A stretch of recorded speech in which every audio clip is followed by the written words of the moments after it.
குன்றூர் குப்பம் சுந்தர விநாயகன் திருவடிகள் வாழ்க வளர்க. இன்றைய தினம்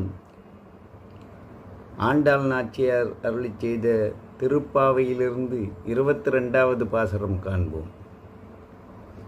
அங்கன்மா ஞாலத்து அரசர் அபிமான பங்கமாய் வந்து நின் பள்ளிக்கட்டிற்கீழே சங்கம் இருப்பார் போல் வந்து தலைப்பெய்தோம் கிண்கிணி வாய்ச்செய்த தாமரை பூ போலே செங்கண் சிறுதே எம்மேல் விடியாவோம் திங்களும் ஆதித்தியனும் எழுந்தார் போல் அங்கன் இரண்டும் கொண்டு எங்கள் மேல் நோக்குதியேல் எங்கள் மேல் சாபம் இடிந்தேலோர் எம்பாவாய்.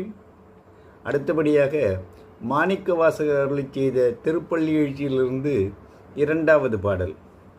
அருணன் இந்திரன் திசை அணுகினன் இருள் போய் அகன்றது உதயம் நின் மலத்திருமுகத்தின் கருணையின் சூரியன் எழ நயன கடிமலர் மலரமற்றண்ணலம் கண்ணாம் திரள் நிறை அறுபதம் முரல்வன இவையோர் திருப்பெருந்துறையுரை சிவபெருமானே அருள் நிதி தரவரும் ஆனந்தமலையே அலைகடலே பள்ளி எழுந்தருள